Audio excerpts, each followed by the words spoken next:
can rebuild property, we can fix infrastructure, you can fix your home.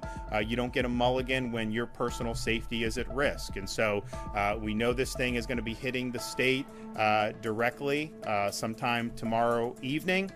You still have some time, but that time is rapidly running out.